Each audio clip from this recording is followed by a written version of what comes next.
আসসালামু আলাইকুম। একটা বিষয় নিয়ে আলোচনা করব। সম্প্রতি বাংলাদেশের শিক্ষা মন্ত্রণালয়ের ওয়েবসাইটে সম্প্রতি হাঙ্গেরির যে স্কলারশিপ রয়েছে, ওই স্কলারশিপের ওয়েবসাইট ওপেন হয়েছে সম্প্রতি। অনেকে হয়তো অপেক্ষা করছেন যে হাঙ্গেরির স্কলারশিপ জন্য অ্যাপ্লিকেশন করবেন। সেক্ষেত্রে এটা খুব ইজিলি একটা প্রসেস এবং হাঙ্গেরি সরকারি স্কলারশিপে যে ফ্যাসিলিটিসগুলো দেওয়া হয় এটা খুব ভালো। এখানে মূলত প্রথমে যেটা বলে রাখা ভালো, মূলত এখানে উইদাউট আইএলস অ্যাপ্লিকেশন করা সম্ভব এখানে। কিন্তু আইএলস যদি থাকে আপনার আইএলটিএস, তাহলে এটা আপনার জন্য ভালো হবে। কিন্তু আইএলস ছাড়াও আপনি অ্যাপ্লিকেশন করতে পারেন। আইএলস হলে সুবিধা হলো আপনার সিলেক্টেড এর প্রায়োরিটিটা বেশি থাকবে আর কি, আপনার উপরে বেশি ফোকাস দিবে ওরা। আর এখানকার একটা বিষয় হলো বয়সের গত একটা বিষয় রয়েছে এখানে। বয়সের একটা তারতম্য রয়েছে এখানে। বেশি করে ব্যাচেলার্স এর ক্ষেত্রে আপনি সর্বনিম্ন 18 বছর হতে হবে। 18 বছর হলে অ্যাপ্লিকেশন করতে পারবেন। আর মূলত যে সুযোগ সুবিধাগুলা সেগুলা যদি জানা থাকে তাহলে আপনাদের জন্য ভালো হবে স্কলারশিপের।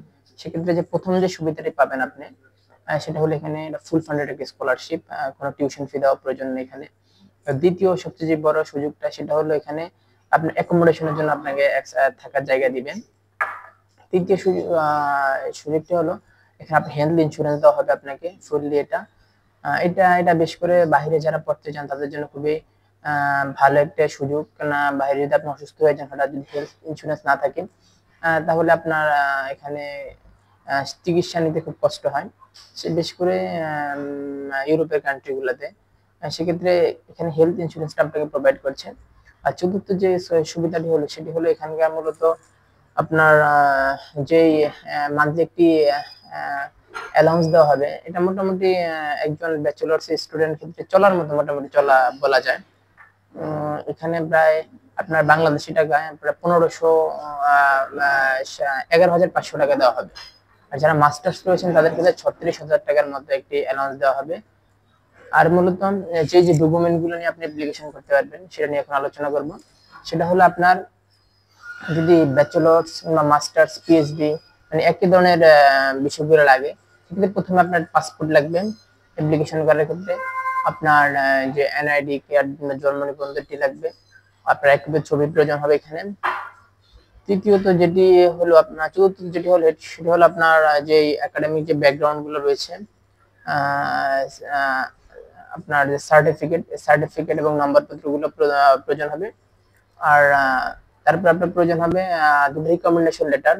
বিশেষ করে যারা সদ্য এসএসসি কমপ্লিট করেছেন তাদের জন্য 2টা রিকমেন্ডেশন লেটার হবে, মাস্টার্স এর জন্য 3টি।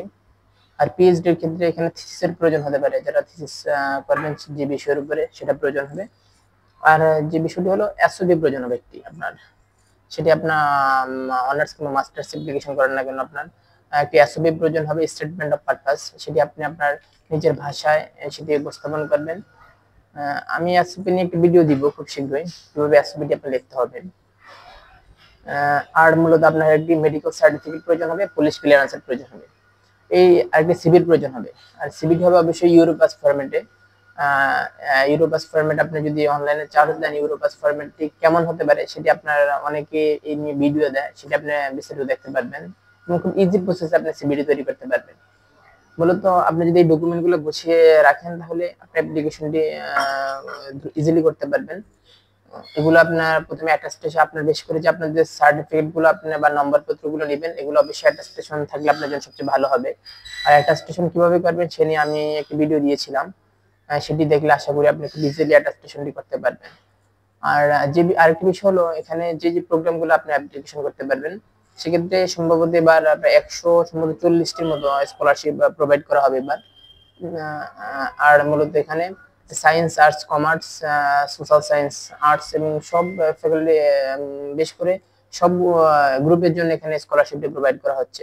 আর বেশ করে নিউক্লিয়ার ইঞ্জিনিয়ারিং এর জন্য এখানে এক্সট্রা 30টা কোটা থাকে, এটা শুধুমাত্র নিউক্লিয়ার ইঞ্জিনিয়ারিং এ পড়াশোনা করার জন্য। আর যে বাকি 110টি কোটা এটা সবার মাঝে বন্টন করা হবে। সেক্ষেত্রে আপনি যদি স্কলারশিপ বাইরে নিয়ে পড়তে চাচ্ছেন স্কলারশিপ, সেক্ষেত্রে আপনার জন্য হাঙ্গেরি সরকারি স্কলারশিপ সবচেয়ে ভালো হবে আমি মনে করি। আর এটি মূলত সেনজেনভুক্ত একটি দেশ, ইউরোপের একটি দেশ। এটা আরেকটি বড় ফ্যাসিলিটিস। যারা অ্যাপ্লিকেশন করতে চান তারা অবশ্যই অ্যাপ্লিকেশন করার জন্য ডকুমেন্টগুলো গুছিয়ে রাখতে পারেন।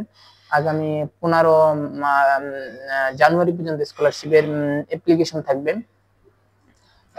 15 জানুয়ারির মধ্যে আপনি অ্যাপ্লিকেশন করতে হবে মূলত। সেক্ষেত্রে এখানে যেভাবে অ্যাপ্লিকেশন করবেন সেটার প্রসেস আমি আরেকটা ভিডিওর মাধ্যমে দেওয়ার চেষ্টা করব। সব ভালো থাকবেন। আসসালামু আলাইকুম।